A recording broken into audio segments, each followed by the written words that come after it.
Amnésie.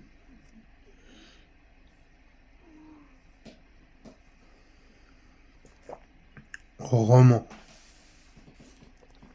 par Adrien Meunier.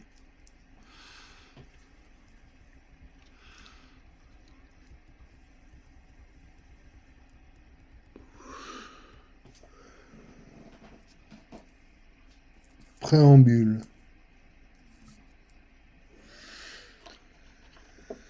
Amnésie ou la quête de mémoire dans un monde postmoderne où chacun semble vivre au présent, muni d'un appareil pour trouver des sponsors.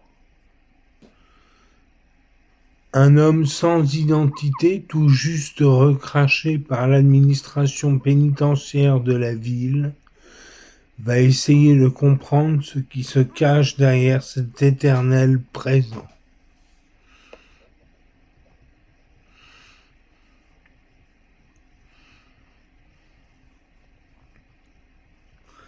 Chapitre 1.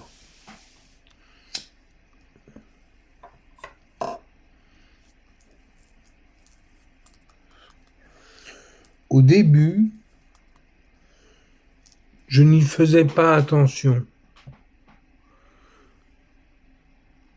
Des images me traversaient l'esprit et rien d'autre.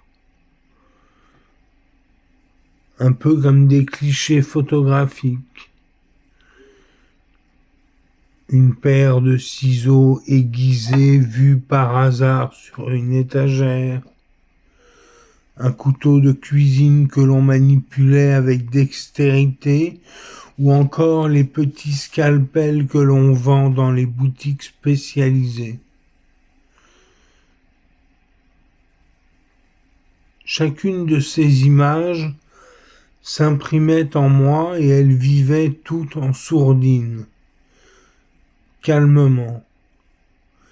Et j'arrivais à gérer leurs apparitions fugaces dans les moments de grande solitude, lors des journées interminables de mon échec perpétuel à vivre.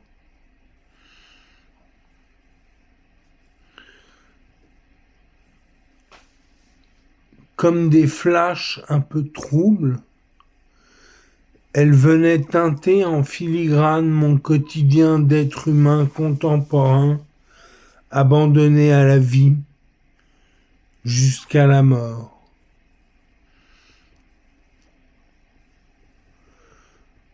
J'avais emmagasiné suffisamment d'images de ces petites et grandes lames pour ouvrir une coutellerie, mais je ne le savais pas encore, trop occupé que j'étais à survivre nonchalamment de jour en jour avec ma pension. Pension au demeurant honnête, car même si elle me privait de l'essentiel, à savoir les relations quotidiennes avec mes semblables, elle m'assurait l'accessoire qui rassure tant tout un chacun, à savoir le gîte, le couvert et le tabac, qui demeurait mon seul luxe. Et puis un jour, par un biais dont j'ignore tout, un tout petit couteau qui ressemble aux lames des prisonniers assassins au cinéma, effilée, tranchante comme un sabre et ne dépassant pas 5 centimètres, a fait son apparition chez moi. Je devais vaquer à mon ennui de me nourrir à heure fixe, quand cette lame m'a sauté aux yeux en ravivant toutes les autres. Elle était là, au fond d'un tiroir, et jamais je n'ai pu expliquer comment elle avait bien pu atterrir chez moi, moi qui ne reçois plus personne puisque je n'existe pas, ou plus, ou peu, puisque je ne ris pas avec la foule de la joie mesquine et surfaite et auto-persuasive que la vie doit ressembler à tout prix à un spot publicitaire léché.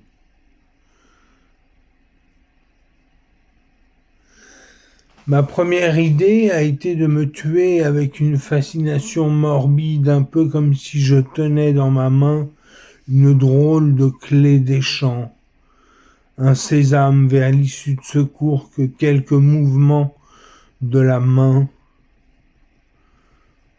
vers mon cœur ouvrirait enfin vers ce que tout le monde redoute le plus, la mort. Cette vision quasi instantanée de ma totale disparition me colla un vertige.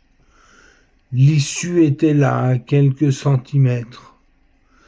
Mais il fallait seulement le faire et se laisser aller à abandonner une existence qui m'avait fui depuis trop longtemps déjà, et cependant, à mesure que je renonçais à m'ôter la vie par dépit, les autres images des autres lames de mon existence me sont toutes montées à la gorge et à l'âme, et j'étais dorénavant incapable de me faire à manger, puisque je m'étais soudain transformé en cible par tous ces couteaux qui vivaient en moi depuis toujours.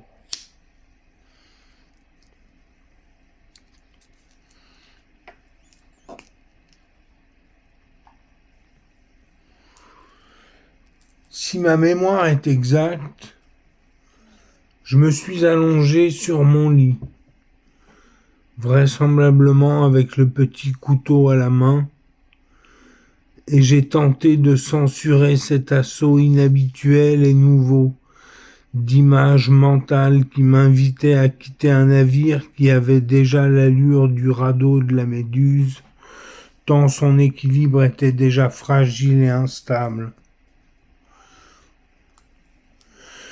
Je suis resté là longtemps dans un demi-sommeil proche du délire, avant de m'endormir profondément sans en avoir conscience. Et certaines choses sont remontées à la surface de ma conscience, et cela a commencé par un souvenir vague de vacances que j'aurais du mal à situer dans le temps et pour lequel je serais bien incapable de dire si j'étais accompagné, ni même où cela avait bien pu se dérouler. Et ce qui m'a frappé instantanément, c'est que j'avais l'air heureux et insouciant.